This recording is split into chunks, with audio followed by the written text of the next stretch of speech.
Hello, everybody. Welcome back to Tyria Then, the show where we play Guild Wars and talk about it. I am Aaron.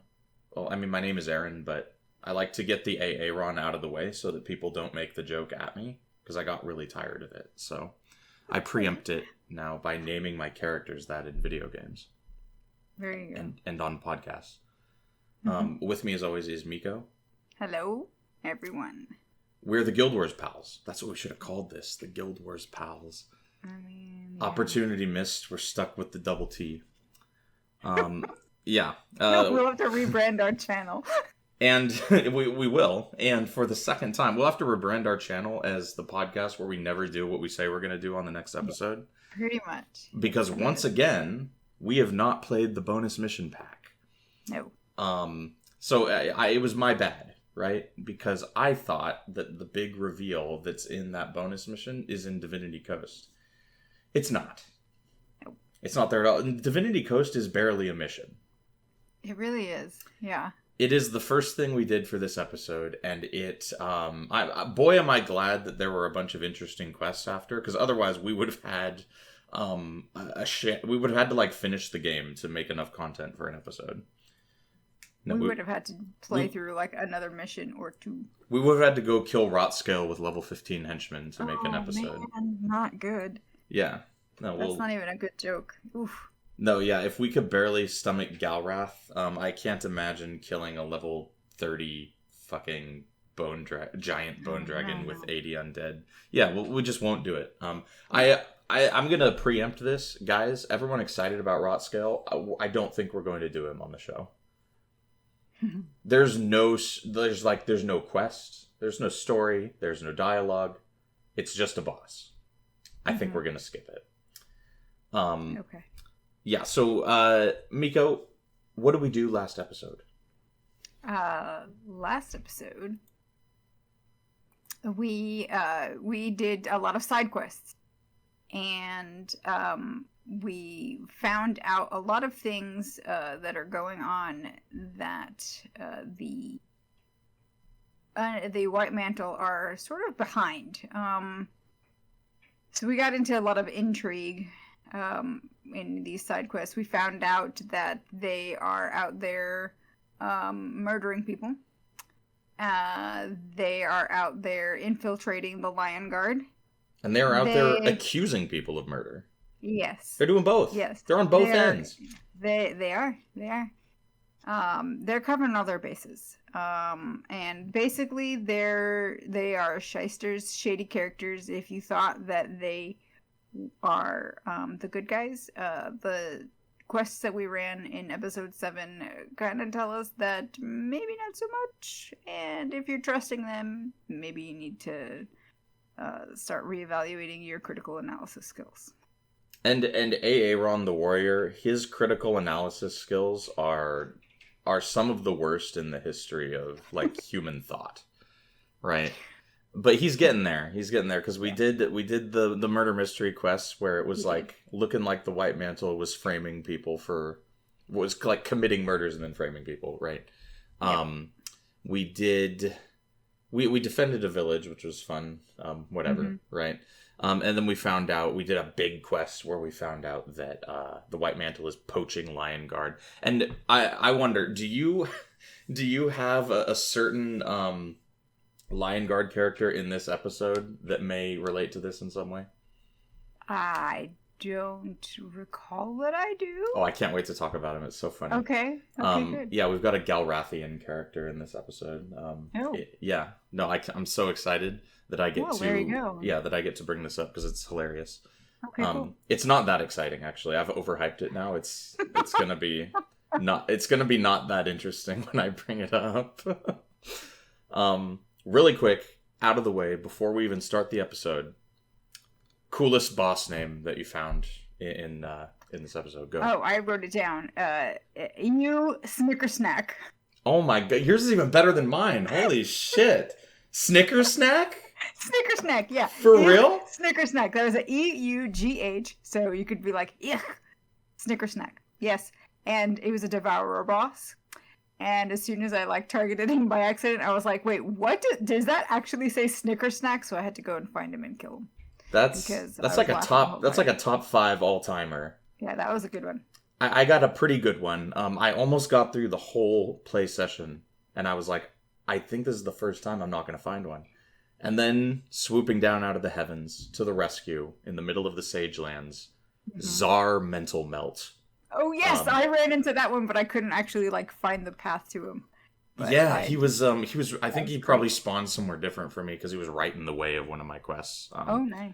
So yeah, Mental Melt is a great name. Yeah, Mental Melt, very good. Snicker Snack, probably good, going on my list of all-time faves. Yeah, right up there with a dwarf boss named Thol the Bull, which we may or may not meet. But for this episode, we said we were going to do Divinity Coast and the Kryta bonus mission that relates to the White Mantle. We did do Divinity Coast. We did. We did not do the bonus mission. We will, though. Just yes. Not yet. No, yeah, we will. Like much later, actually. Like I hadn't played the Story of Prophecies in a while, and it turns out that the bonus mission pack isn't going to be relevant for like a hot minute. Yeah. So it's okay. Yeah, but as we've kind of spoiled already with some of the names we just brought up, we made our way into the Maguma area after Divinity Coast. Mm-hmm. In the Divinity Coast mission outpost that we've now had access to for like 3 episodes and finally are doing something with, did you talk to the podium guy, White Mantle Knight Franklin? Oh my gosh, I forgot to talk to the podium guy. It's okay, because I didn't. I am the podium... Whisperer? Wait, but also his name was Franklin? His name... I was wondering, like, should I bring up that you can't be a White Mantle Knight named Franklin? It's too... It's okay. Like Franklin is like a modern... Like, it's like a character from Arthur, right? You can't be in a medieval knight armor named Franklin. No. It's like being named Doug. White Mantle Knight Doug. Right. Yeah, that's a bit... Okay. Yeah, it's... What did Franklin have to say? And Yeah, Franklin in the same game that Oog Snicker Snack exists. Very wildly opposite sides of the naming spectrum.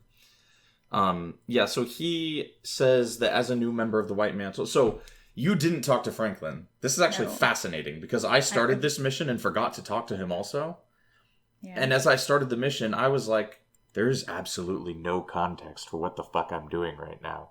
Right. Like, it just spawns it. You get knighted by Confessor Dorian, you go to Divinity Coast, you hit enter mission, and the game is like, escort the Chosen, or find the Eye of Janthier. I've never heard any of these names before, right? I don't know anything. The mission quite literally doesn't make sense unless you talk to Mantle Knight Franklin. To Franklin. Yeah, so Franklin says that as a new member of the White Mantle, you're given the honor of administering something called the Test of the Chosen. There's a lot of lore here. Yeah. It's a bit of a lore dump. We have to take something called the Divine Eye of Janthier to all the villages in Kryta to test the locals. Spoiler alert, we go to like 2 villages in this mission. Yeah. We do not go to all of them. That would be a long mission. He gives us a little bit more background on Saul D'Alessio. He says he traveled to the island of Janthier, which is a place there's a raid at in Guild Wars 2. And there he was gifted with something called quote-unquote true sight by the Unseen Ones. Okay. We still don't know what the Unseen Ones are, but we know that the White Mantle worship them. Apparently this Saul D'Alessio guy brought back the Divine Eye of Janthier, and it is an artifact that possesses this true sight, and it can identify people who have great like magical potential to become like powerful spellcasters. The White Mantle take the eye around, harvest these people up, and they send them to a place called the Temple of the Unseen to study under quote-unquote the Grand Masters. This is all very anime, isn't it? It is. He says the Divine Eye possesses quote intelligence of its own. And apparently he also mentions that today is the summer solstice. Canonically in the game, Divinity Coast happens on the summer solstice. Yeah. So we, after that point, we're like, okay, I get the mission now. It's my honor to find these Chosen, escort the Eye, bathe in the fountain, right? There's a fountain we bathe in. And we got to meet Justiciar Hablion, our old friend from Gates of Kryta. Is he in? Right. He's not in the last mission, is he? He's just in Gates of Kryta. He's in Gates of Kryta. Yeah, it's Confessor Dorian that's in Delesio Seaboard. Correct. So we got to go meet Hablion. He's pretty easy to get to. Yes. At this place called Shamore, which people... and I would bet that like anyone who has ever played Guild Wars 2 has found themselves in Shamore at one point. Yes. And I actually had forgotten that the Eye of Janthier was in Shamore, so when he was like, yeah, welcome to Shamore, I was like, wait, say that again, friend?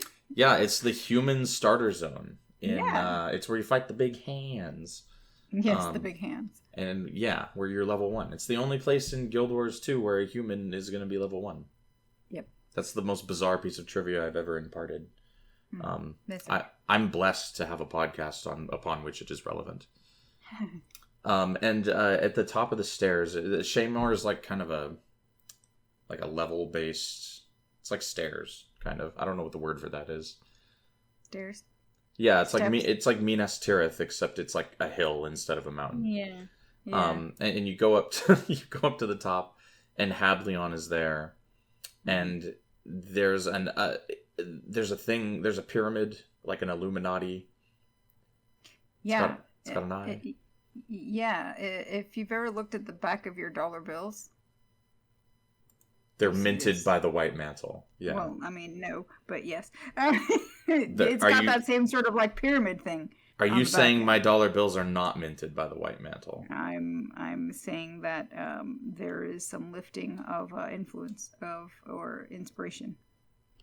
I can't believe Arenanet would be guilty of such a thing. Of ripping off the Illuminati. It's a pyramid with an eye in it. Providence, apparently, is what it's called. Okay, on the dial bill. So it's kind of, a little fitting. Yeah, it is. No, it's totally, it totally makes sense that, this culty people who worship the Unseen Ones, their symbol would be an eye, right, in a pyramid. It's not really their symbol, but it's like an artifact that they have. And it's like ethereal. It's like ghostly. It floats above your head when you get it. Yes. Kind of creepy looking. The eye is very I found the eye in Guild Wars 1 to be more real looking than in Guild Wars 2. In Guild Wars 2, the eye looks a bit distorted and not as scary. Creepy. Where do you meet the Eye of Janthier in Guild Wars 2? So apparently I had forgotten this, but it's in Living World Season 3, One Path Ends. Oh, okay, gotcha. And I think it gets mentioned in Bastion of the Penitent raid, but it doesn't actually appear to my memory. Okay, so there's a mention. Show up. It does show. Yeah, there's a mention in the raid, but it does show up in Season 3. Okay. And apparently, you have to fight it at some point, which I have. I have no memory of fighting this thing. Wait, it doesn't mean that. No, because I've played the story for Guild Wars 2, and I don't remember where the eye is either. Season 3, Episode 6, One Path Ends. It shows up. Oh, it's with Lazarus, isn't it? Yes. Yeah, it is. Okay. Spoiler alert. Spoiler alert for several different pieces of content in both games. I do remember this now. The commenters are backspacing their comment now that we've figured it out. Right. Hablion basically says that before the eye will follow us, we have to bathe in the Fountain of Truth. Which I now want to go find to see if it's actually in Guild Wars 2 too.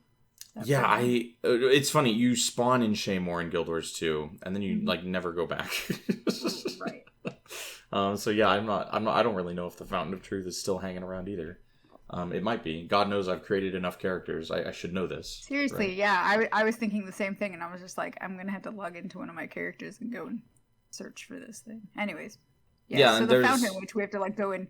It's funny that it's go and bathe in the fountain, and it's you just kind of just approach it, and then you're bajoom, you get little magical powers. Yeah, I did walk all the way up to the fountain, but I did notice that we already had the magical powers before. You don't even have to walk in it. You just have to get near it. You just get near it. Did you notice that the fountain was for some reason besieged by Murgoyles? And also, it sort of looked like the fountains that are in well, actually, no, wait, I'm thinking of something Matthias? No, not well, no, but now you might brought that up. Yeah, probably. It looked like the fountains, or I was thinking it looked like the fountains in Lion's Arch, but no, that's something else that I'm thinking of because that anyways, we'll talk about that later. But yeah, no, that the fountains that they kind of have like a pedestal. Yeah. They're cool. I like them. Yeah. Yeah, I don't know why it's besieged by Murgoyles. You'd think the White Mantle would be capable of defending this like extremely holy site from level from, like, 12 Murgoyle Murgoyles. Yeah. Yeah. But they can't. There's one single abbot defending the shrine. I think he might have died in mine. I'm not sure. He must have been dead in mine because the Murgoyles were just kind of like milling about. Yeah, milling about, and I'm like, what are these dudes doing here?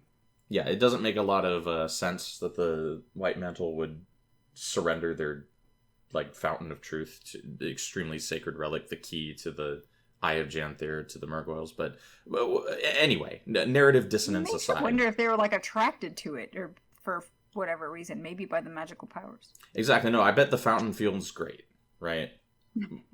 I bet it's awesome. Yeah. So yeah, they can't help themselves. But did you see scattered throughout this mission? There's something called the Tablets of Janther. I took so many screenshots of these tablets. So you did read them. Oh yeah. Half of them I'd say are like tripe, and then half of them have like something interesting on them. Yes. Yeah, they're very like.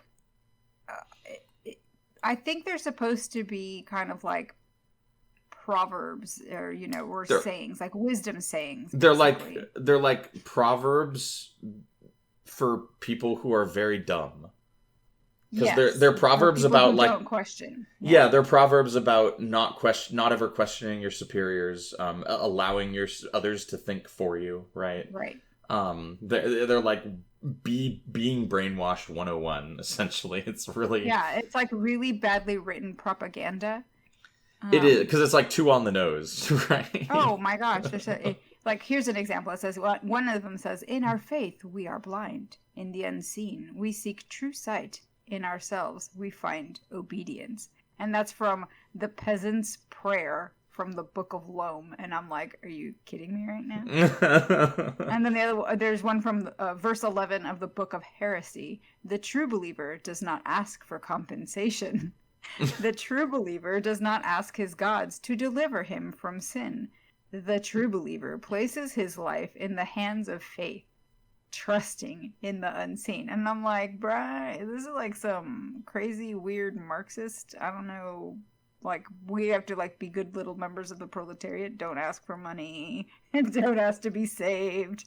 Well, and what I like about that one is it's not even like veiled. It's just instructions. Yeah.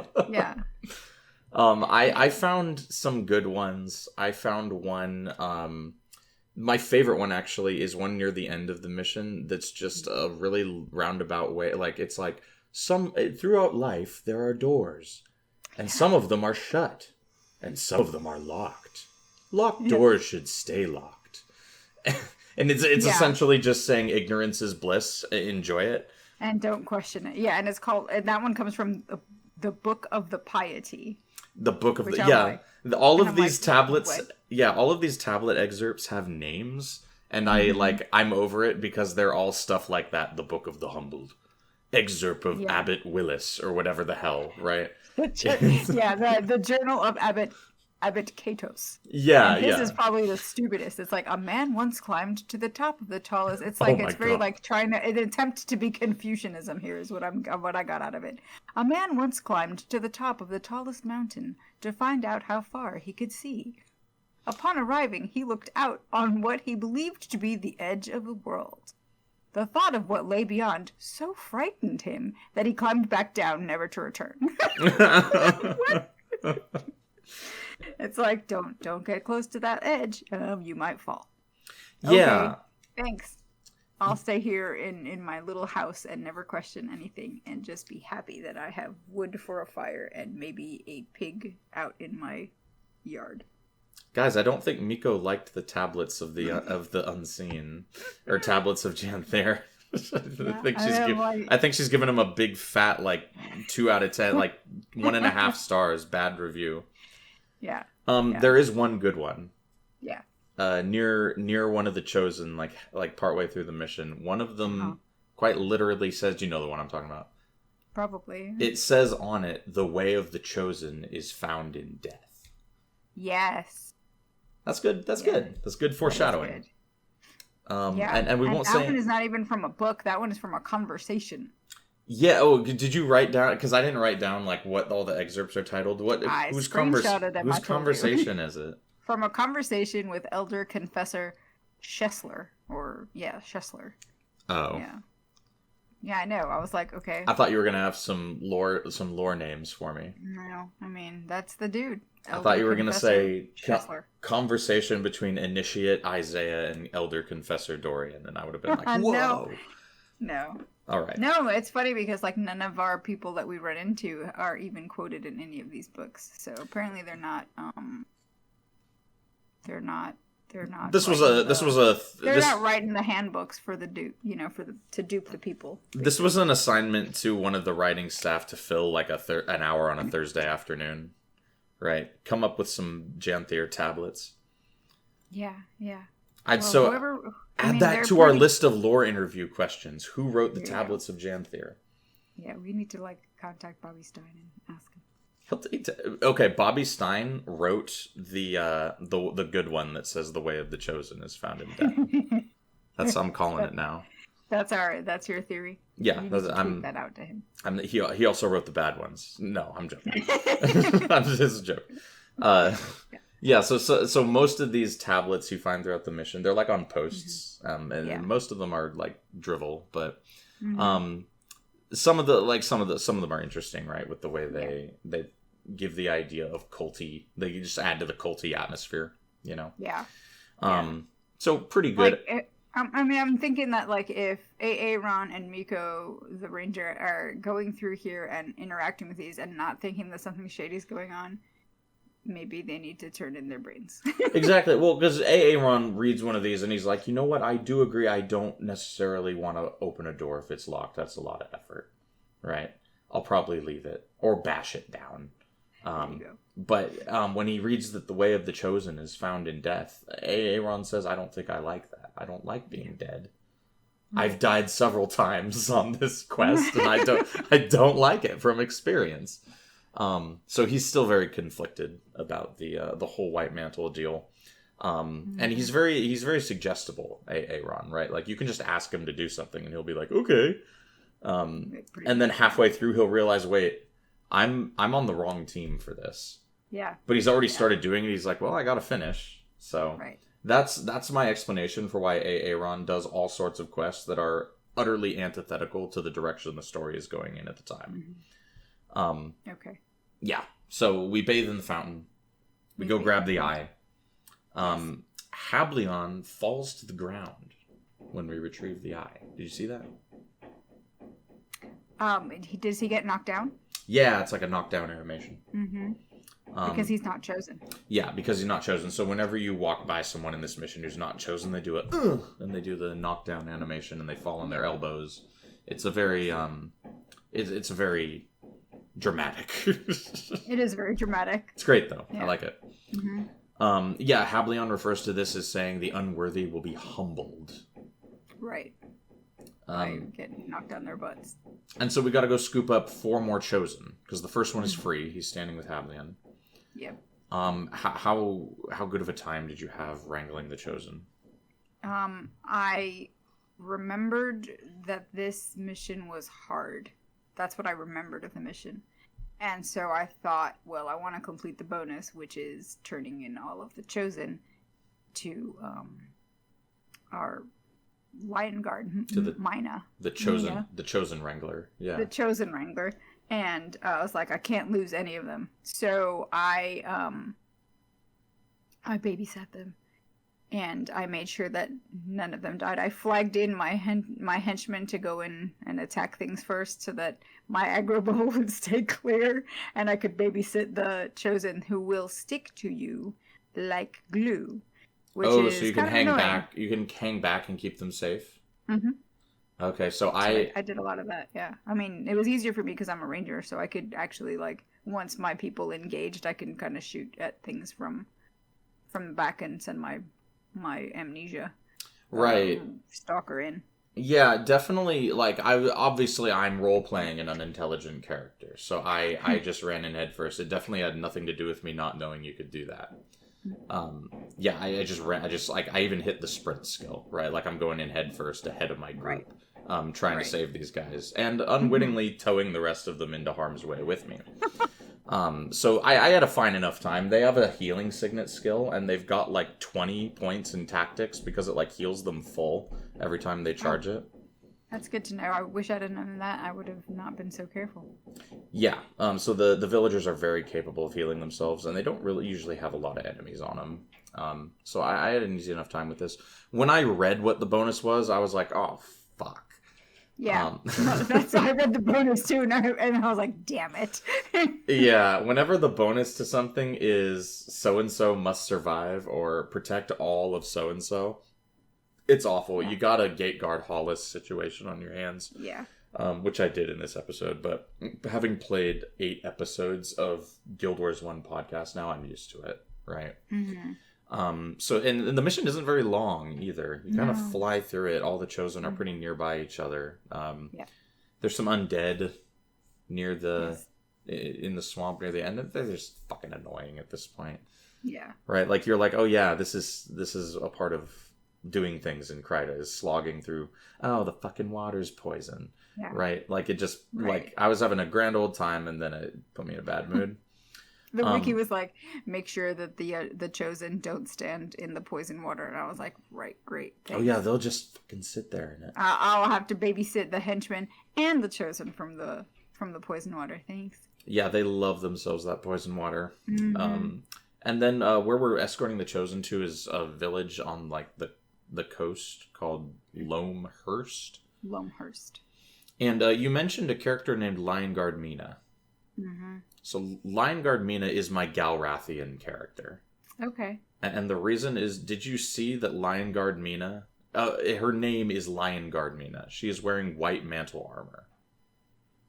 I didn't realize she was wearing white mantle armor. Fully decked out in white mantle armor. Huh. Yep.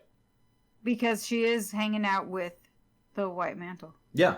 No, totally. But they're named Lionguard Mina. And I have no idea if this is an oversight, if this means something, if you're expected to have... I don't think you're expected to have done Villainy of Galrath, because everything in this mission is like level 12, and Villainy of Galrath is for like max level parties. Yeah.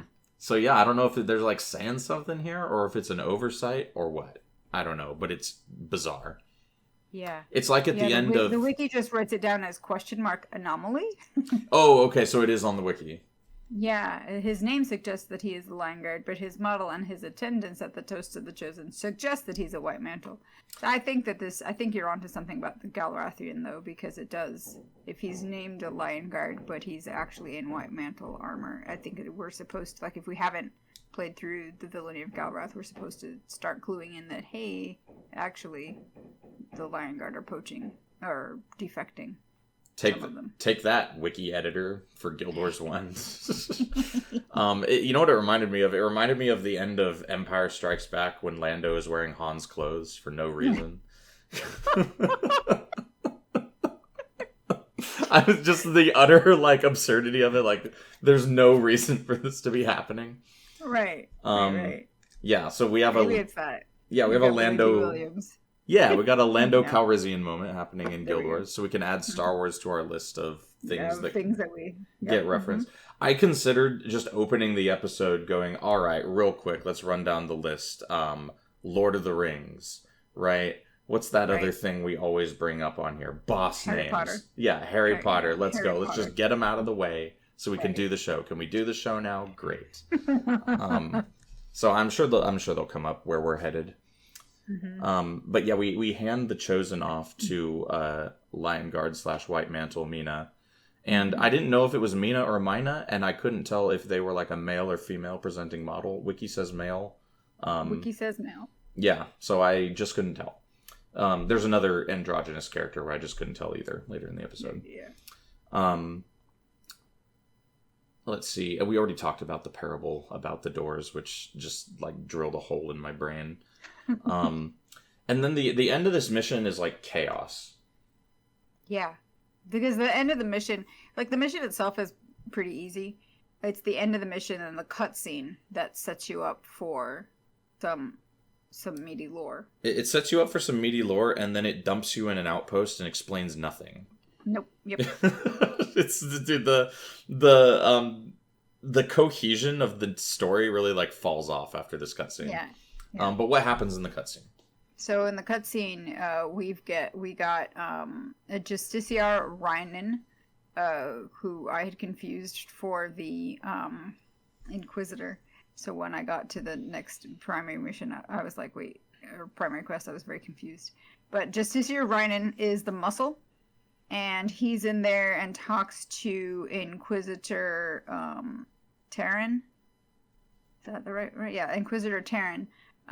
Inquisitor Terran is like, get the Chosen all together. We're gonna take the next caravan out into the jungle, and we're gonna take them out into the jungle. And so Justiciar Reinen was like, yeah, all right, we'll do. And so they head out, and they're basically just strolling through the jungle. It's not a caravan. No, they're just strolling through. It's a walk. It is a walk. They're out on a saunter. Yeah. And strolling through the woods, and all of a sudden they get ambushed. And they get ambushed by a character that gets named as Saedra and her lackeys. And Saedra is a ranger, and her lackeys all are like warriors.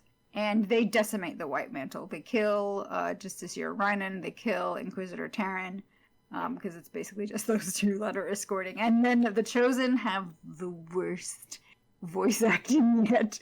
They're like, oh no, please don't hurt us. Yeah, no, there's some... Oh no, we're being attacked. It's really bad. And Saedra's like, don't worry, your suffering will end soon. So you think, oh my gosh, whoever Saedra is and her cronies, they're like gonna do something bad to the Chosen. And, they run off into the sunset, and end of cutscene, and you're like, oh crap. And you spawn in Druid's Overlook, which is the next outpost in the Maguma jungle. And it's very far away. Yeah, very far away. And that's where you spawn after this cutscene. And you're like, okay, great. Now what? And why am I here? I have so many questions, like, why am I here? What am I supposed to do? There's several NPCs with exclamation marks over their heads.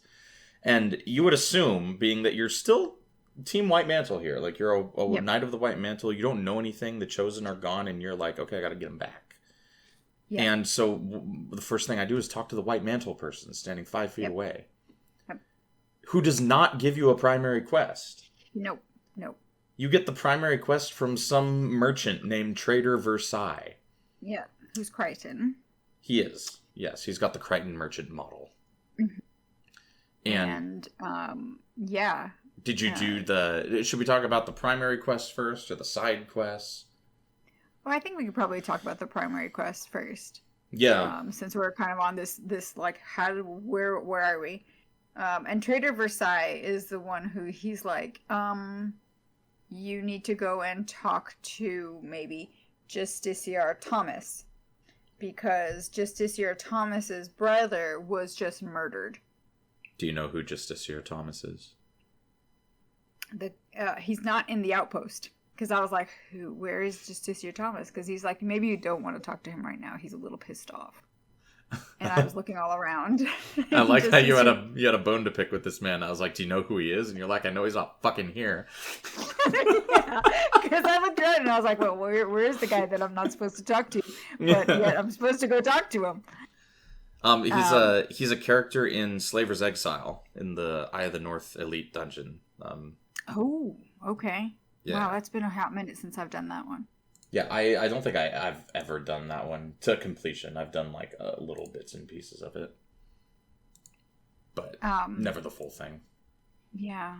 Well, anyway, so Justiciar Thomas's younger brother is Reinen, the one who got annihilated by Saedra and company.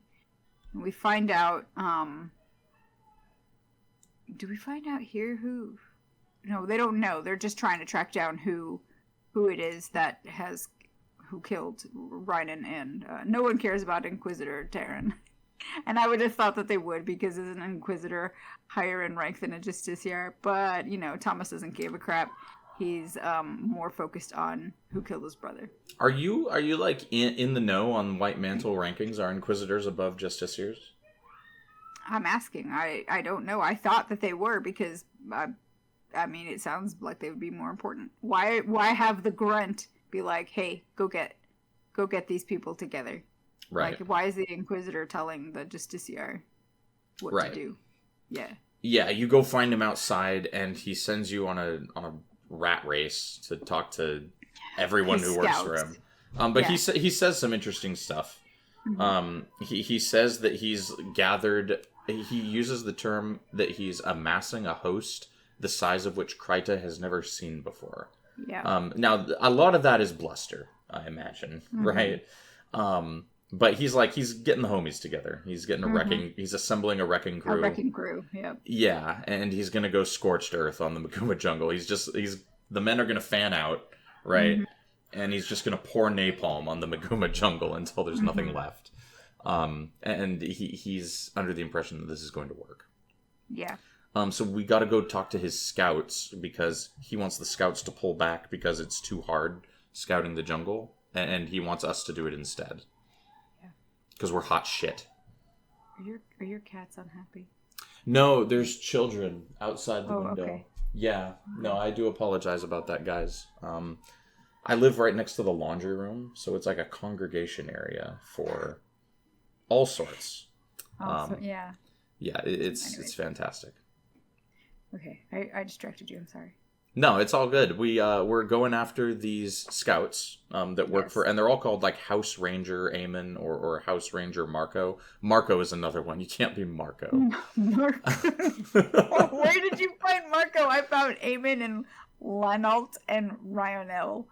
You got to talk to all of them, don't you? You have to. Yeah, every single one. Yes. Isn't there a Marco? I swear to God, there's a Marco. It's kind of like Marco Polo. It kind of feels like maybe we gotta go and find them all. Did I just make... No, House Ranger Marco. I've just wikied him. House Ranger Marco exists. Okay. He's out there. Somewhere. Rangering. All right. And we don't kill these men. We talk to them, and they all have an opinion. Just one opinion. One opinion, yes. And House. Let's see. I think Marco's the first one I talked to. He's the first one I've got written down. Okay. And he says he saw a tree pick up an Etten and break it in half, which is an incredible thing to try to imagine. Right. And he's like, he starts going into like stoner dialogue, right? He's like, man, Ettins are like, they're like all muscle, man. Like, how could you do that, man? Clearly whatever happened to this Etten really fucked this man's shit up. Because he's not having it. So he's very happy to hand the scouting mission off to us. Because like Miko mentioned, we're on the cusp of a jungle. It's called the Maguma jungle. Yes. We're in like the wasteland area surrounding it right now. It's very orange and barren. It looks kind of like Ascalon, but orange. Yeah. It's really orange. Yeah, and it's one of the things that you notice in the cutscene that Saedra and her friends run off to, and the path that they run down, it's basically blocked off by huge ass thorny vines. They can rip an Etten in half, bro. Yeah, no, Ettins are big. Did you notice? I don't know if you did. I took Dunham with me again. The Mesmer henchman. I took my boy Dunham. Yeah. So one of his idle lines is, "I think I saw that plant lick its lips just now." No, because we every time we transition areas, the henchmen have like area relevant things to say. Yeah, it's good. I saw a few of them and I didn't write them down because I caught the tail end of them and I didn't see the whole thing. But they were good. A couple of them were saying, I can't even tell you who it was now, but they were saying, like, this place gives me the creeps. I feel like we're being watched. And I'm like, ooh. Yeah. This is kind of good stuff. Yeah, no, the henchmen are much better characters than like the people in the actual story missions, which is incredible. All the House Rangers. Did you notice that none of them get attacked by enemies? No, no, they're just all standing there. Thomas does get attacked by enemies. You have to Yeah, he save does. this guy every single time you exit the outpost. Yeah. Yep. Did you let him die at all? I did once by accident, and then I was like, "Oh, there's his corpse." Oh, I fucking saved him like a pushover. I swallowed the white mantle pill. No, Thomas, I gotta save you. So I talked to Ranger Aemon next. Yep. Ranger Aemon Targaryen. And he says that he almost wishes the Shining Blade were in their ranks because they're better soldiers than the White Mantle. Yeah. So far we're not doing well on morale. Right, but here's where we're finding out that they suspect that it was the Shining Blade, right? Yes, the rumors are that there was a jungle-dwelling rebels, is what Versailles tells us. Yeah, we haven't said like Shining Blade out loud yet. You and I know it's the Shining Blade because we did the murder mystery. Yeah, we did the murder mystery, and the villagers brought up the Shining Blade and said they're a pack of murderous thugs, right? Right. Yep. So we have our suspicions. And then the last scout I talked to, I didn't even write his name down. I think I talked to one of them, and what he said was so utterly uninteresting that I didn't register it. And then the last guy I talked to says he thinks an army won't do any good against the jungle, due to just how badass the Shining Blade are. Yeah, yeah. We can't even track them. He says they move like spirits through the jungle. Like spirits, yeah. Yeah, which is pretty cool. And then we actually, when you get up to the portal, which did you die trying to get up to the portal to the wilds? No.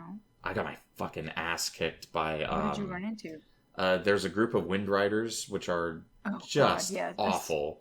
Well, as soon as I saw them, I was like, right, I know what to do. Hang back and shoot. And then I got pop-up mobbed during that fight by Scarabs. God, I died to the Scarabs. Yeah. I died to the Scarabs and the spiders because they popped up together. All right, I don't think we've had Scarabs or spiders yet in the game. Is this a good time to start our bestiary section here? Yeah. New monsters, guys. New monsters. We've had a good amount of new monsters flowing in. Cried is a big place, right? Lots of undead that have chains and shit all over them. But we're into jungle monsters now, like King Kong Skull Island type shit, right? And spiders are pretty self-explanatory. Of course, it's a fantasy game, so they're giant, right? Right. You can't have regular spiders in a fantasy game. That would be silly. Yeah, no, they got to be giant and they got to be mad poisonous. Mad poisonous, yes. Yeah, and these are both. They're not very creatively named. They're just called Maguma spiders. Yeah. I don't know about that. You don't want to get hit by them. Yeah. And they have that same kind of you remember the Devourer noise? They kind of have a similar Devourer noise, they're popping out. They have a squishy squeak. Yep. Like a squishy squeal that happens when they come down from their webs, and they don't all pop up at once. Nope. A couple will come down and you'll be fighting them, and then a couple more, and then a couple more.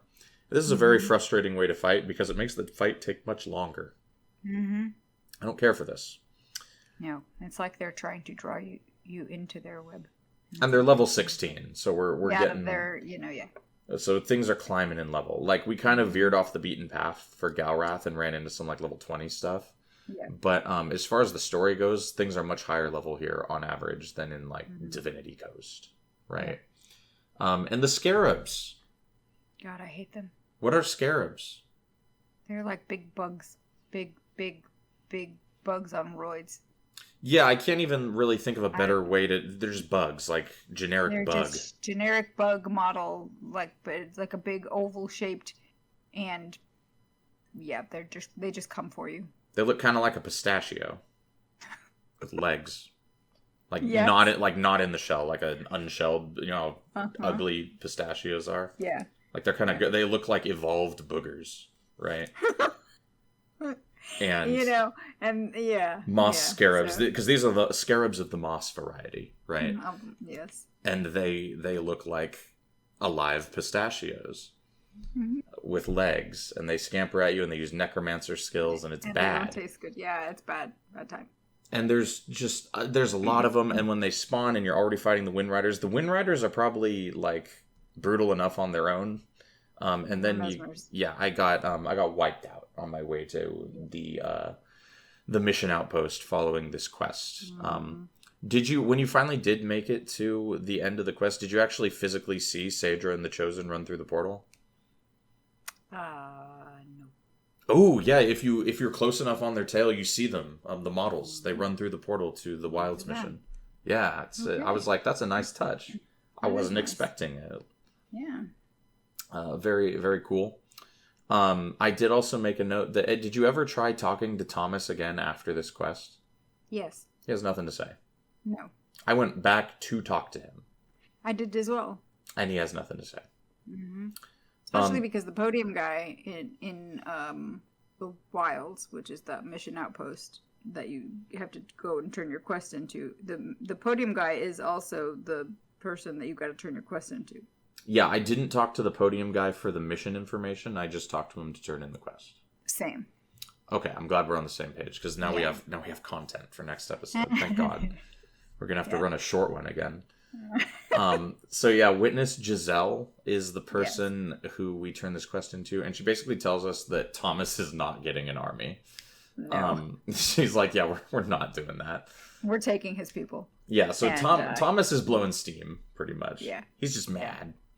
Yeah. And she's like, yeah, no, we actually need him and his people on the front lines against the undead. So no, he can't go off half-cocked and go and, avenge his brother. You can go and do that for him. Yeah, no, and then she's like, we're sending our crack hit squad, Aaron and the boys, out into the jungle to track these vicious killers down. And that's where we leave kind of like the primary story. Yeah. But yeah, she brings up that, like, dude, Kryda is, like, seriously under attack by undead. We don't have armies to spare right now. Yeah. Undead are just, like, you ever been to Nebo Village? Undead are just there, living. Like, no one is doing anything about them. They're just kind of hanging out. So yeah, Kryda is not in good shape, so the White Mantle does not have the troops to spare, and so they're going to lean on their freshest, newest, greenest recruit knight, Aaron, or in Miko's case, Miko the Ranger. Yeah. Yeah, she tells us, numbers will not be on your side, but the unseen ones will watch over you. It's real easy to say when they're unseen, isn't it? Yeah. Like, can't nobody prove you wrong. They're watching us right now. That's right. Who's anyone to say otherwise? That's right. You just have to have faith. You just got to have faith. And if a door is closed and locked, you'd better leave it that way. That's right. And listen to your masters and never question them and never talk back. And you'll be happy. Yeah. The Tablets of Janthir are great. So that's where we're leaving the main story off. We're going to pick that up at that point next episode.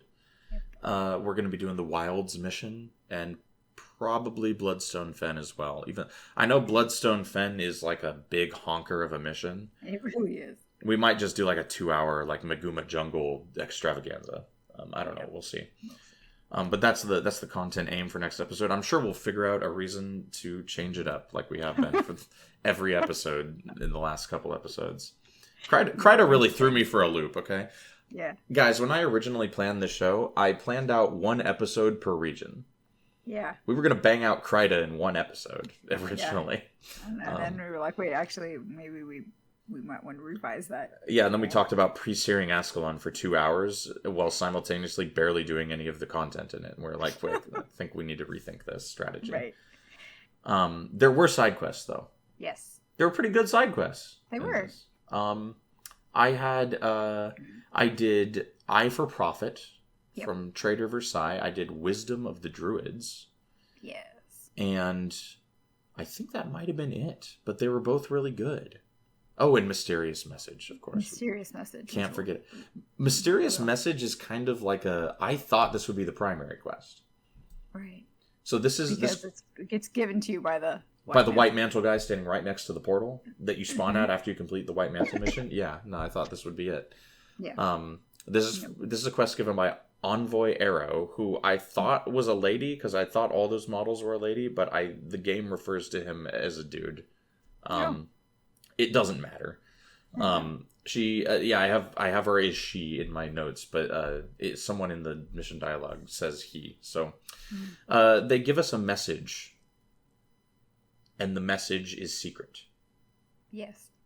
And they say we need to leave it in a place called Mamnoon Lagoon, which is a fucking awesome name for a place. Yeah. Mamnoon Lagoon. Yep. I want to go there. Our thumbnail for this episode is Mamnoon Lagoon.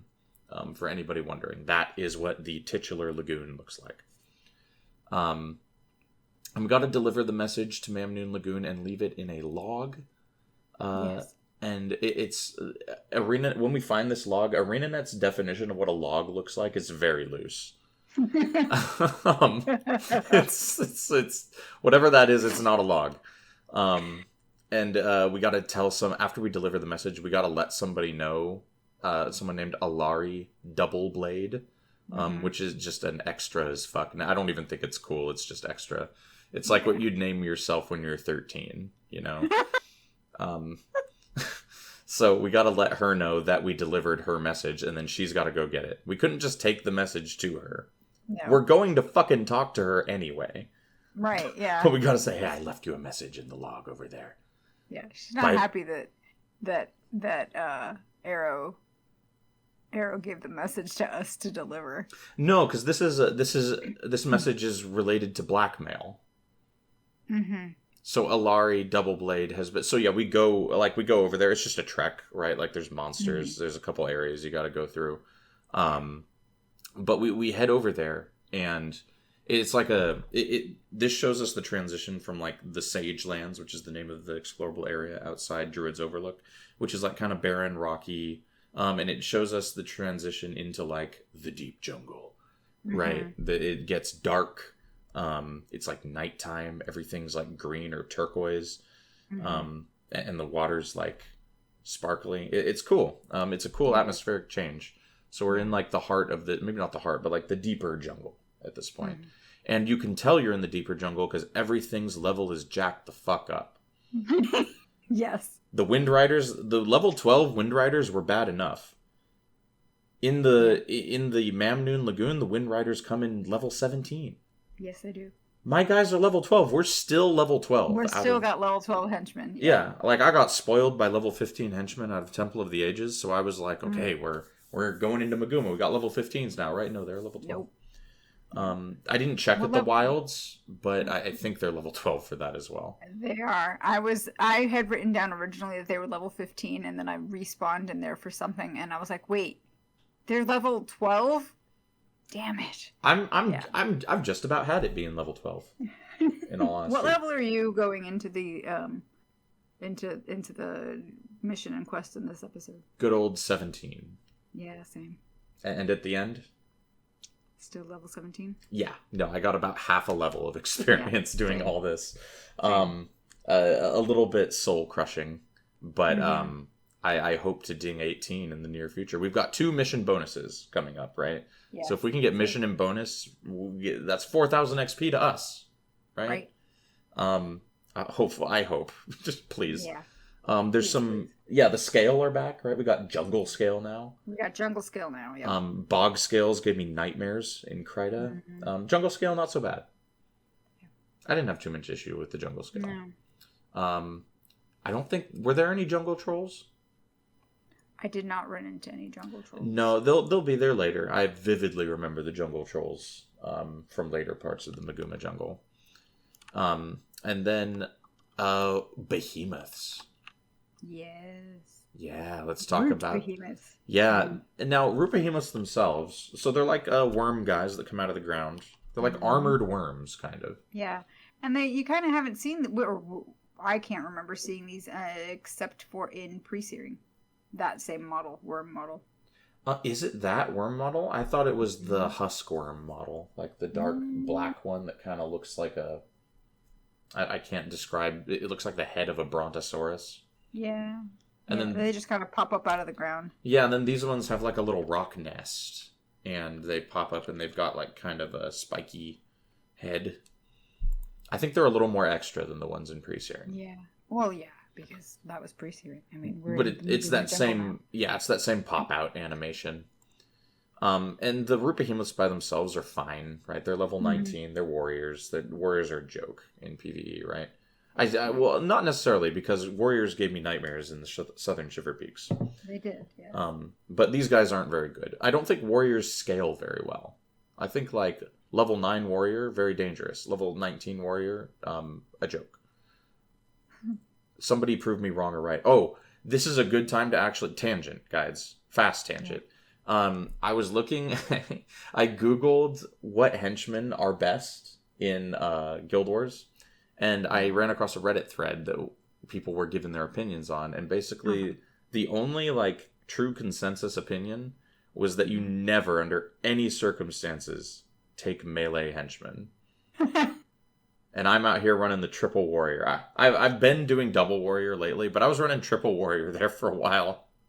You were. And we were having kind of a hard time, so I think there might have been something to that. So are you telling me that you're now running... Are you taking Claude?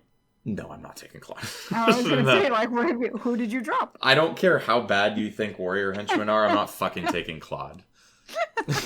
Okay, he's so bad. Go look at his skill bar. Google Claude's skill bar. Look, I have. And you know what I did? I put him in my party. I was like, well, maybe he'll be useful, a little bit useful now. And it was such a bad time that I was like, yeah, no, bro, you're getting kicked again. Yeah, no, my boy, listen, here's the thing. I did a whole quest about tracking down Little Tom. Now that I've found him, I'm not letting him out of my sight. Dude, but again. I find Little Tom, even though he's crazy and will run at shit really quickly, I actually find him useful. Like, him and Stefan and my jungle stalker, like, nah, man, that's like my front line right there. That's what I'm saying, because I've got the jungle stalker as well, and then I've got Aaron who has Endure Pain. Dude, if I use Endure Pain, I have like 700 health, right? Dude. Yeah. That's big. That's like higher health than before, yeah. And then little Tom, he's a big boy, right? He can handle himself. He dies a lot. That's right. He's got the handle mustache as well. He's got the mustache of faith, is what they call it in the White Mantle. But he's got axe skills, which actually do pretty good, decent damage as warriors go. That's why I like him over Stefan. Stefan's sword skills are kind of weak. Yes. I believe Little Tom... Okay, I have not Googled their skill bars, but I'm theory crafting based on how they look. Stefan must be a tactics warrior, and Little Tom must be a strength warrior. Okay. I hope to God that's the truth. If it's the reverse, Arenanet has messed up deeply in their presentation of these two men. Anyway, so I said it was a quick tangent. It was because I want to know. I do want to know. Yeah, I'm glad Miko checks the wiki for these things. But yeah, root behemoth's not that bad. The 5 life pods that spawn with each one, very bad time. So yeah, the life pods are terribly annoying. Yeah, so we in pre-searing Ascalon we had like seed dudes, and then they evolved into Crown of Thorns in Ascalon, and then they evolved into Junipers in the mountains, and then they became I don't even know what they were in Kryta, right? But I was complaining about them last episode. Yeah. And now they're life pods. I think they're level 15, and they heal each other, and they heal the root behemoths, and there's 5 of them, and they're all healing, and it is a nightmare. Yeah, you want to take them out as quickly as you can. I don't like it. No, they're bad. Yeah. So we had to deal with a few spawns of those, nothing major. And at that point, I'm talking to Alari Doubleblade. I'm making fun of her name to her face. I'm snickering a little bit. Right. Right? Because it's silly. And she just lets it slip that, like, I've been blackmailing this White Mantle person for information for a while. They're the only person I've got on the hook. I really got to maintain this relationship. You can't. She calls him a cowardly son of a scale. She does, yeah. And then she says, like, dude, you cannot you cannot let this slip, because this is my guy, okay? This is my in. So Arrow is informing on the White Mantle due to some unknown, like, dirt that Alari Doubleblade has on him. Mm-hmm. And Alari Doubleblade gives us some additional quests, but here's the thing, guys. I followed up on one of these quests. They take you to an outpost that you're not supposed to get to till much later in the game. And then they take you to a primary quest giver who will give you a primary quest that is like 3 missions down the line. Yeah. We can't do that yet. Yeah, so I then advised Miko to like halt on the follow-ups to Mysterious Message. Yeah, well, and the whole thing with Arrow and because Arrow is he's an envoy, right? Envoy Arrow, that's his title. Yeah, envoy. That's like fancy term for messenger. Am I right? Yeah, pretty much. And he's in the White Mantle, and you think, oh well, Dude Bro must know that I'm in the White Mantle too. No, he asks you, "Are you with the Shining Blade?" I come in peace, bearing a message for them, and I'm like, wait, but aren't we on team the same? Here, whoa, okay. I do remember having that thought. Yeah, I have a bullet point here that he thinks we're with the Shining Blade. I guess our White Mantle membership, it hasn't. Our reputation hasn't got all the way out to the fucking Sagelands yet. I guess. I'm thinking that maybe the news hasn't traveled as far, even though. I think it's just this year. I'm like, is it just this year, Thomas, or like when it's Giselle? They're like, yeah, we know you. Here, you go take care of that. Yeah, because Arrow thinks we're with the Shining Blade, and we do not get an opportunity to correct him on this. No, right? No, yeah, and Laurie doesn't seem to like think Laurie Doubleblade, who seems to be in the know about certain things. You'd think that she would be like, wait, who are you, and why are you? Aren't you? You're not with us. Right. So, I don't know. There seems to be some confusion out there. That's kind of how I'm taking it right now. One of those it leads to one of those movie situations where they're like, if he's not with you, and he's not with you, yeah, who's he with? But since they're not together to question and look at each other and be all like, wait, what? Yeah, it kind of works. Yeah, no, nobody seems to know what the heck's going on, and we're basically playing everyone. Which we're the new guy in town still, so maybe it kind of works in our advantage that we're trying to figure things out and maybe learn some things. And Aaron has no idea that he's playing both sides. He's like, someone told me to put a message in a log, so I did. I did not think about it further than that. That's kind of how his mind works. So yeah, the narrative cohesion here is something that's interesting to Prophecies. It doesn't happen nearly as. In fact, it barely happens at all in Factions and Nightfall. Because Arenanet does not let it happen. In Prophecies, you can skip missions. You can not do primary quests. You don't have to do any of the story content. A primary quest will always be available, even if it's 2/3 of the way through the game or at the end of the game, right? You can pick it up if you've never picked up a quest before. So you can just like weave in and out of the story. And a lot of people did in Guild Wars. Like I did when I was new to the game, right? I would just be like, oh, I'm in Ascalon. Oh, I'll do Fort Rannoch. Oh, I'll go exploring. And now I'm in Yak's Bend. Oh, I'll keep exploring and I'll go. And I didn't do any of the missions. I just ran all the way to Lion's Arch, right? And then I picked up the story in Kryda. And I was like, I don't know what the hell is going on, but let's do it. So I was like a real world version of Aaron when I was a kid playing this game. So yeah, now that I'm following the story, I realize how easy it is, would be for a player. Because a player would follow this, right? They'd be like, oh, I'll do the next quest. I want the XP. And I wanted to, because I wanted the XP. Yeah. And I had to put it down. Yeah, I had to put the toy down. But the thing that I'm wondering, it's like, if there's some confusion out there, this idea of the player character, kind of playing both sides or playing all sides or trying to figure things out. I wondered if it was a not as well fleshed out way, trying to show that the player character is trying to find their own way, especially since we don't know who to trust. All we knew leaving Ascalon was we want to be free of the chair. They were our one enemy, and here we're running into enemies that we don't know whether or not they're actually enemies or friends yet. Yeah. And the game is only hinting. Yeah, because all we knew, because we were trusting and following Rurik, and Rurik was like, let's get to Kryta. We'll make an alliance with, was it Ambassador Zane? Was that his name? It was, yeah. Yeah, and we'll be okay. We'll be okay if we make an alliance with Kryta. So that was all we knew. And then we got to Kryda, and Kryda was like, boy, let me tell you about all our problems. Right, yeah, and it's like, we don't know at this point. We're getting a lot of hints that the White Mantle are up to something. So we're still new and trying to figure it out, and now we've got these shining blades. It's like, whoa, we waded into, like, we got a hint of politics, right? With the dwarves, and the little inner or civil war type thing that was going on. So there was some strife with the dwarves there with the Deldrimor and what's his name? The Stone Summit. Pate. Yeah, the Stone Summit. Thank you. The Stone Pate. Dagnar Stone Pate. That's what I was thinking of. But yeah, and that was sort of a little bit of a foretaste, maybe. Now we're like in knees deep.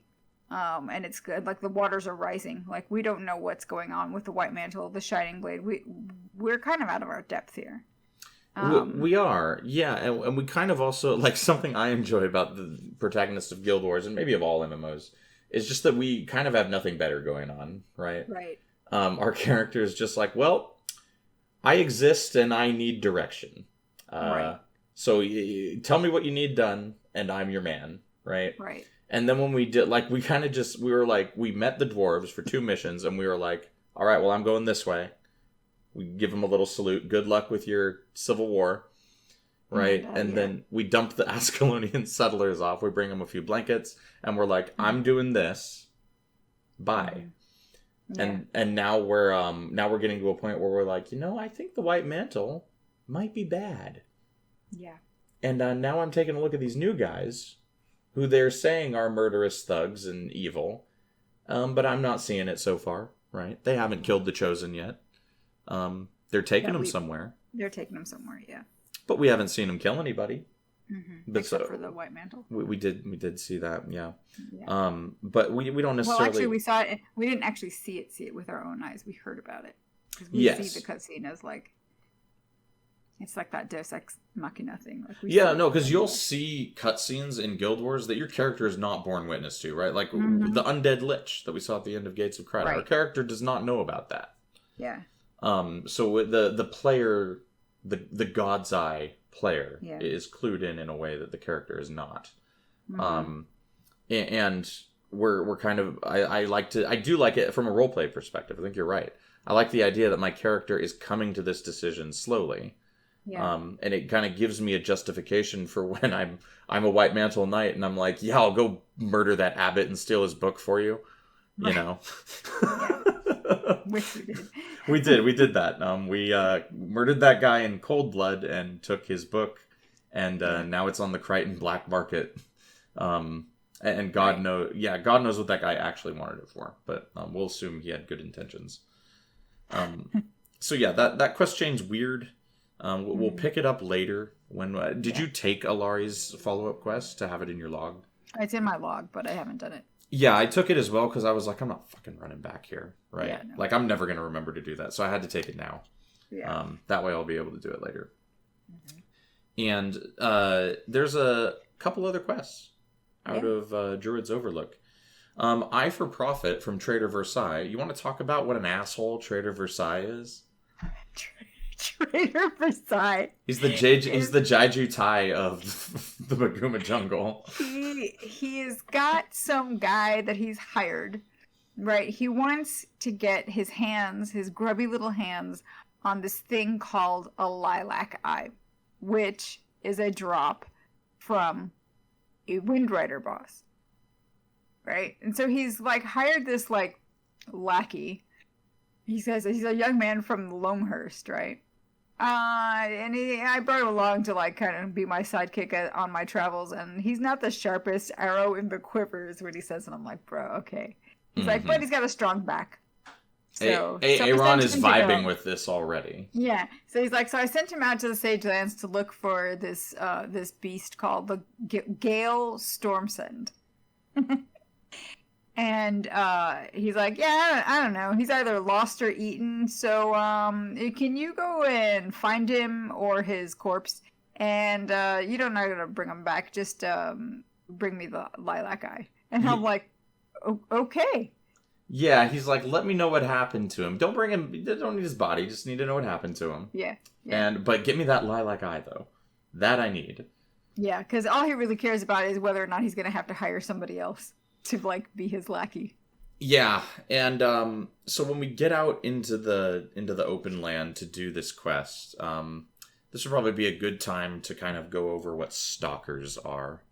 Yes, stalkers are fucking assholes. That's what they. They really are. But in truth, what they are is like tree people or tree stick people. Root people. Tree stick people. Plant people. They drop plant fibers, if that gives us any clue. They're plant people. We did run into them doing Villainy of Galrath last episode, and I was listening.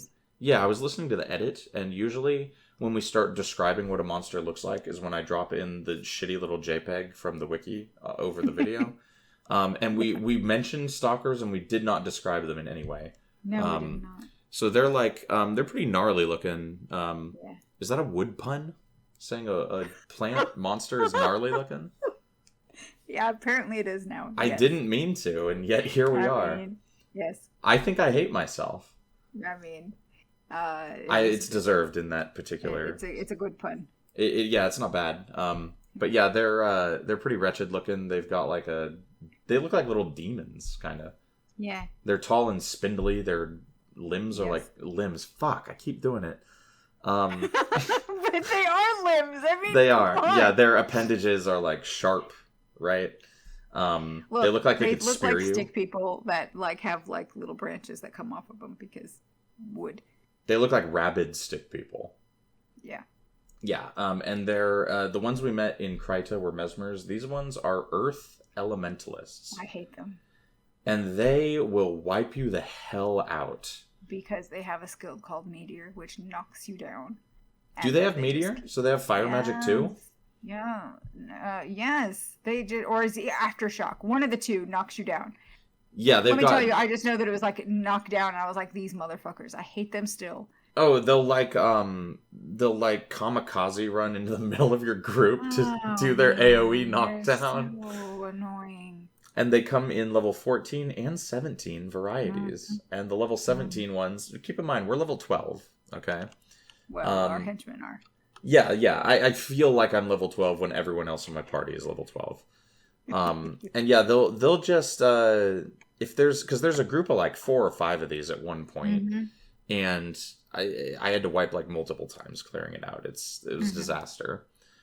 There's also a lot of issues with over-aggroing mobs in this zone because of elevation. Oh my gosh. Yes. Yeah, there's elevation issues. Like, you'll have a curving goat path up the side, like the sheer side of a cliff.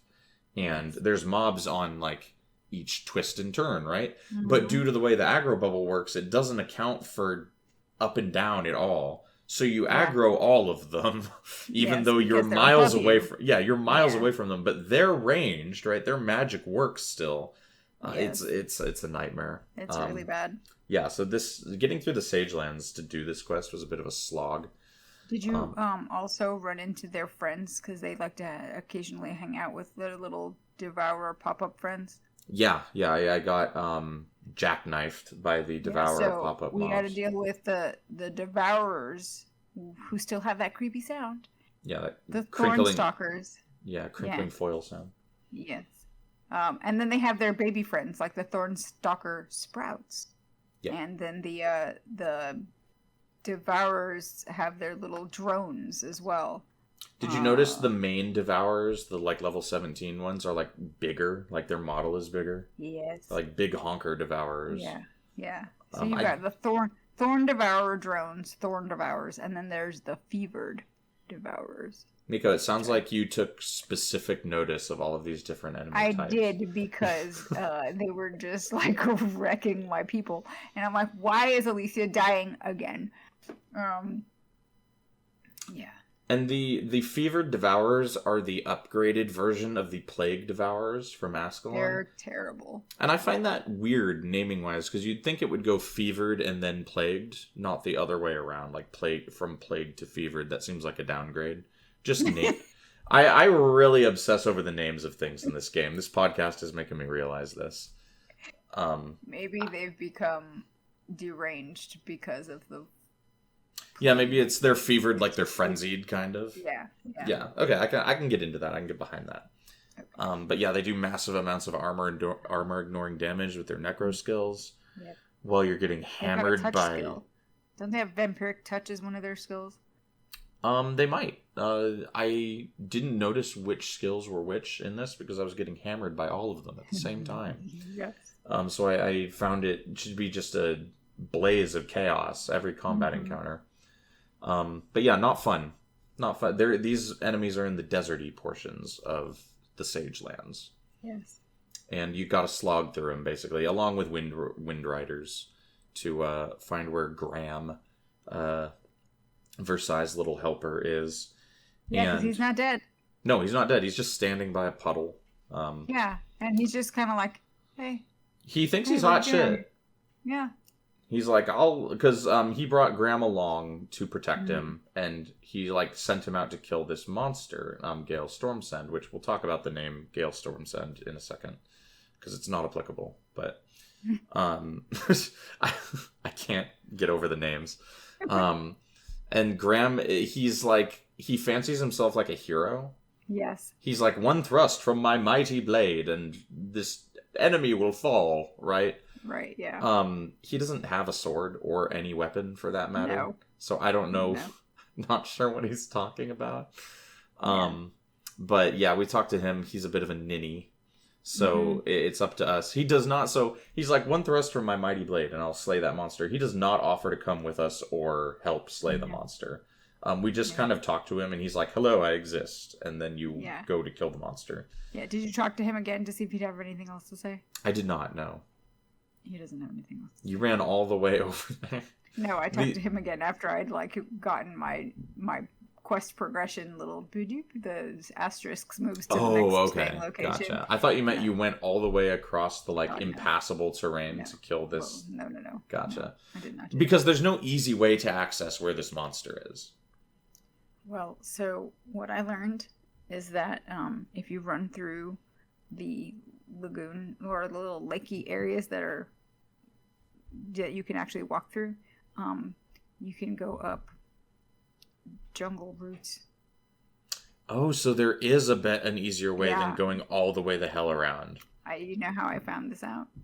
I went all the way around. Oh, you went all the way around, and then I was like, wait, I've been here before. What? Well, crap! I could have just done that. And then you found the back door, much like I did in that mission with the flamey guys. Yes. Yeah. And then I was like, right, okay. I thought I remembered that there were shortcuts through the water areas, and I didn't have to do this, but I couldn't figure it out. And I was like, well, I guess I can't go up there, and I didn't actually try. And then I went down, and I was like, fuck. Anyway, so at least I learned, and maybe the rest of Maguma Jungle will go easier now. I'm just picturing Miko the Ranger looking down at a puddle, slumping her shoulders, and going, fuck. Yeah, pretty much. Because you will see in my footage that I will actually go up to the root and wait, and I stop. Because I said to myself, I'm saying, wait, what? And then I actually tried to go down, and I was like, son of a bitch. So of course then I went all the way down and came all the way back up just to verify the fact that yes, actually what you think is happening actually has happened, and you are a dumbass. And so I'm like, yeah. Your character's trudging ruefully up this route, like, you're supposed to be a ranger, you're supposed to know how to do this shit. Yeah, pretty much. Meanwhile, Aaron is just blissfully unaware, running through the jungle, not a care in the world, just swinging his hammer in front of him. Anything it hits is obliterated. Except when his group wipes to Scarabs, then it's not. Yeah, that's a bad time. So eventually, after we weave through the entire map, we find the lone Wind Rider, Gale Stormsend. Gale Stormsend is a Mesmer boss. Yes. There is no storm being sent. There is no elemental magic happening. No. And he's level 18. Yeah, I just wanted to point that out. That Stormsend is a silly name for a Mesmer boss. Anyway. So yeah, you kill him. He's absurdly easy. But you get to stand in water that gives you health regen because you're in the magical. Oh, that must have been why I thought it was easier. Because I was like, shouldn't this be hard? Yeah. But I was feeling like it was really easy because the health degen doesn't affect you nearly as much when you're in mending water. Right. Yeah, that must have had a lot to do with why I found that a lot easier. Because nearby, there's Czar Mental Melt, who's also a Wind Rider boss, and he almost wiped the floor with me. Yes, that would be why. Because Mental Melt is not hanging out in the water. Yeah, exactly. Yeah. So I was able to kill him. He drops the Lilac Eye, and there's another quest that happens here, but we'll cut to it after we finish talking about this one. Mm-hmm. The Lilac Eye is the same inventory icon as a ruby, which is a rare material in the game. Yeah. And I thought that was interesting. Mm-hmm. So you grab that, and you can take it back to Versailles. And I have in my notes, it just says Versailles is a piece of shit. Versailles is like, wait, you actually found Graham? He lives? What a bother. He's like, I'd hoped I wouldn't have to pay him. Yeah, he said that's verbatim. Bro. That's verbatim the written dialogue that he says. He said, I'd rather hoped I wouldn't have to pay him. Mm-hmm. So, yeah, Versailles can suck it. Did he give you any skills as rewards? Oh, everybody's giving me axe skills. Everybody's giving me sword skills. Everybody's giving me tactics skills. Oh. I'm a hammer strength guy, okay? I'm still using like roughly the same build that I used in Ascalon. All right, I have gotten up to a point where I have 3 hammer attacks now, and if I have 4 Great Justice turned on, I can spam every attack as a special hammer attack. That's awesome. Yeah, no, the build's really coming together. Good. It's better than I anticipated, so I'm relatively happy. You were not able to get the Capsig skill that you wanted to go get? No, yeah. Oh, yeah. Did I tell you? I told you about this on Discord, didn't I? So we were like, I was misinterpreting how the Signative Capture works, right? I was thinking, oh, if a random enemy has it, I can go get it. No, it has to be from a boss, right? So, and then I'm like, okay, so what bosses have it? And I look up where you can capture it, and there's 2 bosses listed in Kryta, but one of them is only around during a festival. And the other one is only around during Guild Wars Beyond, which we're not going to be playing for like 500 years. So I cannot get the crude swing skill. Man, that's a... Yeah, no, absolutely a deep cut. A deep cut. So right now I'm using whatever I decided. Staggering Blow. Using Staggering Blow. Weakness, great skill. I'm using Counter Blow, which knocks the person down if they're attacking you. Also great skill. And I'm using Mighty Blow, which might be the best skill ever made. There you go. Because it just does a bunch of damage. There you go. Yeah. So, fuck Trader Versailles. He's an ass. And there was another pretty cool... Well, there was a quest that I thought was going to be cool, and then it was kind of a dud. Would this be Wisdom of the Druids? Yeah, what did you think of Wisdom of the Druids? I thought it was good flavor. I agree. I agree. It wasn't like a... It wasn't... I thought so. We get this quest from who, Aaron? Kneeling at a Dwayna statue. There you go. Second Dwayna quest in the game. Apparently, Dwayna is the one that gives the quests, and all the other gods can suck it. I guess they need to step it up. Yeah. Yeah. So Dwayna has some interesting things to say when you interact with her after you kneel at her statue in Druid's Overlook. She says, I sense within you the impatience that all too often plagues the mortal mind. So basically she wants you to go out and find the Druids of Maguma to basically chill the fuck out. So you can chill out.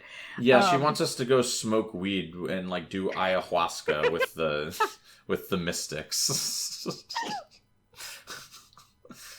I mean, that's kind of it. Dwayna's been hanging out with Joe Rogan. She wants us to go try DMT in the jungle. So she wants us to go chill out, go hang out with the druids in the jungle, and she's like, and then you'll understand. Yep, and there's we'll open up our minds, right? There's a waterfall we got to go to. So there's a waterfall. Yes, we have to go and zen out in the waterfall, right? The waterfall gives us, +1 health regen because it's the same waterfall we killed the non-storm elemental in. Right. And But I did these quests at the same time. Did you? I did as well. Yeah, I did as well. Because I was like, well, I'm just gonna do it because I'm out here already. I'm not gonna run again here. exactly. But the thing about it is that it gives you it gives you this insight into how the waters of Maguma are, I guess, blessed is the way to think about it, because you've got this mending water that you can stand in. So just remember this fact whenever you're running into the jungle and you can find waterfalls and things that maybe the waters will protect you. And much like a little bit like the Fountain of Truth. Yeah. I don't think they're connected. No. No, I don't think so. Because so you have to go out there, find the druids, and I'm like, all right, where are these druids at? But they're not there. Wait, who shows up? Hold the fuck up. Wait, what? So we have a fountain called the Fountain of Truth that allows you to grab the eye, which supposedly has like true sight. And then we're going out to the Maguma jungle to bathe in the waterfall so we can hang out with like the spirit guardians so we can attain enlightenment. I'm just saying, are the White Mantle shipping in druid water from the Sagelands to power their Fountain of Truth? New theory. I mean, I think I'm onto something. Maybe. Yeah. It's not a bad theory. Wooden potatoes. Make a video. Did the Fountain of Truth? Let's see. I moused over the skill, and it wasn't mending. No, it was. Get some. It was something different, but I'm challenging right now Wooden Potatoes to make a 34-minute analysis on whether the Fountain of Truth water comes from the Maguma jungle. Prove me wrong. I'm laying down the challenge. Maybe we'll find out. Challenge of the lore masters. Let's go. I don't know that we're lore masters, though. I think we're lore plebs. Novices would be the word I would use. Yeah, so the druids are not there when we get there. No, the druids are not there, but who is there? Very slowly meandering spiders. And scarabs. Yeah. The fucking scarabs and the spiders come at you in several waves, and I was like, am I gonna... Because they're like, what, grouped in three? And they come like all the way down a hill. They walk very slowly, and I ended up running out to get them. I was like, let's move this along. I know. Because even when you're on the shore near the waterfall, you still have the +1 health regen effect. Oh, sorry. Which against the poison from the spiders is useful. It is. Yeah, there's a lot of health degeneration in the Maguma jungle. And kind of ironic. It is, yeah, since the water heals you, you'd think, you know. But once we kill enough of them, the druids do spawn. They do. They're called ancient druid spirits. They're called druid spirits? There's one of them that is called ancient druid spirit. Oh, I thought they were all... Okay. The ancient one is the one you talk to. Yes, that is true. They're level 24. They are. Nothing in this zone can touch these guys. They're like, we're above it. Yeah, and I think Dwayna is level 30. Is she? I didn't even check. I should have checked. Yeah. So the model that they used for the druid spirits is the same one as the avatar of Melandru. Isn't that right? Yes. Yeah, it's the same pine soul, like ethereal pine soul skin. The tree guys. I think, what were they called in the last episode that pelted you to death? They stoned you in the square. Yes. Oh man, I forget what they're called now. Yeah, I don't remember what they're called in Kryta, but they stoned Miko in the village square. That was brutal to listen to and to watch happen in the footage, which our viewers did get to enjoy. Oh god, yeah, that was in the villainy of Galrath. What was that? I wrote it down too. The ancient Oakhearts. Ancient Oakhearts. Yep. Yes. Yeah. Ancient druid spirits could teach ancient Oakhearts a lesson. Yes, they're much nicer. They're much more chill. They are. They might be too chill. Yeah, a little bit. But what they tell you, I found was interesting, is they tell you that they see in you the seeds of the divine. I did. Yeah. That's the only interesting thing they say. Well, to be divine is to realize that we are all one. I'm like, I feel like you're selling me. Yep. I don't know. Yeah, you're selling me the Zen stuff. That the self is an illusion. Through this, do you understand your own immortality? I'm like, whoa, what is happening here? I'm on a trip. So yeah, do not rush your understanding. No, yeah, Understanding of these mysteries. we literally like got in a circle with the druid spirits and like licked the back of a toad and transcended to our higher inner self. I have in my notes the druids say a bunch of mystical bullshit. And then I just have the quote, "Time is a lens of perception." Yes. Yeah. Time is a flat circle. I like it though. They're like, allow them to take root and mature gradually within you as the seedling in the soil. And I'm like, what are you They're like, smoking, bro? they keep going like, nothing is everything, and you are nothing, and the world is something, man. Like it goes a little overboard. It's a bit like the tablets of Janthir. It is maybe kinda. your theory is not that New 48-minute video. Tablets of Janthir written by druid spirits. It gets exactly 16 views from the people that actually care. Yeah. Anyway, so the druid spirits, they're out there zenning out and smoking some ganja. I don't know. They really are. Yeah. But they basically want you to like chill out and become one with the divine within you. Which we'll see if that leads to anything. Yeah, I think he tells us. Episodes. Yeah, when we collect the Crust Reward, I think I don't have his quote, but what he basically says is like, you're getting there, but you still got a ways to go. Yeah, and we get the Quest Reward from the Ancient Druid Spirit, and we don't go back and talk to Dwayna at all.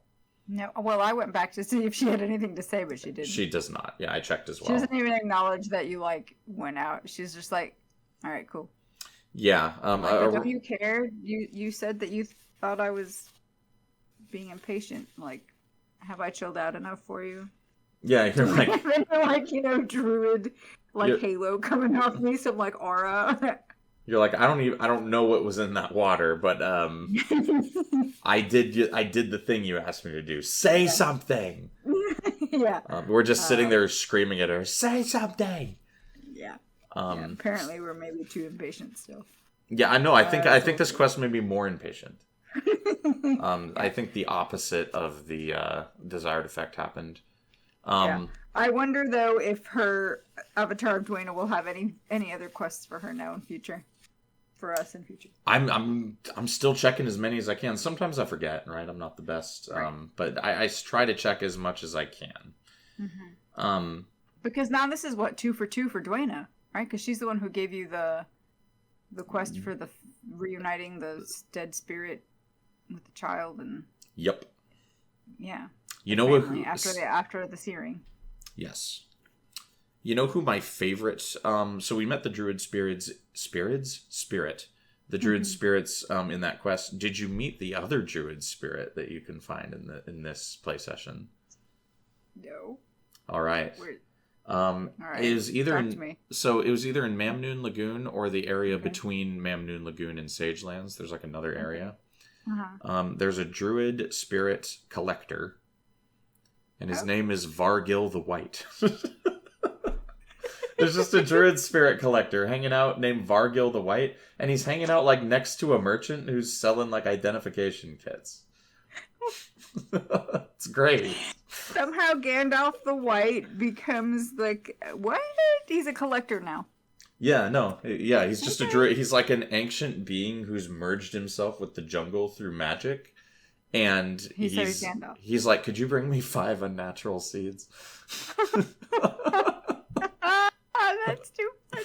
It's incredible. Yeah. Oh my gosh. So I like that exists. I did not need anything that he had to offer. He's like, I have a cane that does 8 to 15 damage. You want it? That's nice. I'm like, You're like, no. Yeah, no. Can I hit people with it? No? Okay. So yeah, that was a highlight of my adventuring around, was meeting that guy. And did you notice that when you fight Wind Riders... I really had a bad time with the Wind Riders. They hit you with cry of frustration, so... Yeah, they interrupt Alicia's rezzing skill, so her entire function doesn't work anymore, and she's just dead weight. Or dead. Usually dead, yeah. And then they interrupt my res skill because it takes 3 seconds to get a resurrection signet off. So yeah, just Wind Riders, bad time. Yeah. Did you see all the kind of old stone and wicker architecture that's kind of scattered around and abandoned? Yes. Yeah. I like that stuff. Yeah. I don't know what it's to. I imagine it's from whatever civilization lived there that became the Druids, maybe. Mm. Or it's just the Shining Blade hang out in them sometimes. I don't know. They're not really explained. Well, and there's also tree dwellings in certain areas. When you get deeper into the jungle. Yeah, they're glowy. Glowy green, and they look like they have windows, and they look kind of cool. I'm so glad that evolved tree houses. So, funnily enough, that you bring up the evolved tree houses, because behind Vargil the White, there's 2 of them, and I took a screenshot of them, and now I don't have to hunt these down on the wiki. Okay. I can just use my screenshot to describe the Ferngully dwellings that are hanging out throughout the jungle. Yeah, they're deeper into the jungle. I took the screenshot because I was like, "Ooh, let's use it for the thumbnail," and then I was like, "That's too jungly. We're not there yet." So we're going Mamnoon Lagoon instead for the thumbnail. Did we mention that the centaurs are back? Oh yeah, the centaurs are back, friends. And they're just as annoying as before. I was going to say, is that now they're now from Maguma, that's all. Yeah, does anything more need to be said about it? No. The centaurs are back anyway. Yeah, I think we'll be running into them more in the next episode. Yes, definitely. And yeah, you're right, because in the Shiver Peaks episodes, the centaurs are just called Shiver Peak whatever, right? Shiver Peak Healer, right? And in this one, they're just called Maguma Healer. Yeah. So I think that's their tribe, their tribe name is just wherever they're from. Yeah. Centaur is not complicated. No. Very horse people. Yeah, horse people, very to the point. They don't beat around the bush. No. All right, I think that's all the content. Yeah. You want to know something crazy? What's that? I did not set a timer for this episode. I have no idea where we're at in terms of length. I think we're at we're probably at an hour and maybe 45. We probably did another one of those. All right. Well, the commenters can correct us on how woefully off we are on our time estimate.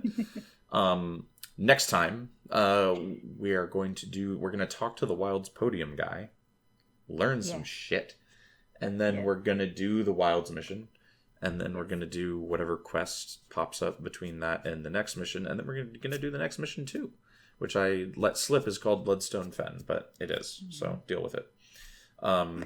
There's going to be a few, I think there's not a ton, but there's a few Guild Wars 2 parallels coming up next episode. Oh, yeah. And Bloodstone Fen is a good place. Yeah, Bloodstone Fen. It's an important location, so, I mean, it's part of the crux that the lore of the game is built around, right? Mm-hmm. So we're going to kind of dig deep next episode and really get into it. So yeah, stay tuned for that. And Miko, where on the internet can people find you? You can find me at Inky Sticks everywhere. Perfect. Pretty much. On all of them. On all of them. Instagram, Inky Sticks. Yeah, actually, yes. Oh shit. Okay. Well, I don't know if you wanted people to know about that one, but it's there. It's all right. It's mostly knitting stuff, and then occasionally some Guild Wars 2 meetup stuff. Banging. All right. Okay, there you go. And you guys, just if you're on the YouTube, just hit subscribe. That's all I want from you. Or if you're on Spotify, hit the follow. Or if you're on Apple, hit the follow. Yep. Okay. And guys, did you know you can review us on those and you can give us 5 stars and it helps with the algorithm? Okay. Yeah. You do that? Did you guys know that on YouTube you can comment and it helps with the algorithm? Yeah. I should really say that at the beginning of the episode, shouldn't I? To the 5 people left, you can leave a comment and it's nice. I appreciate all the comments that people have left so far. Keep doing that. Yeah, they've been really nice. Yeah, we like those. We read all of them, and they're excellent. So keep commenting. We'll keep making episodes, and we will see everybody on the next one for more Maguma. Bye, guys. Bye.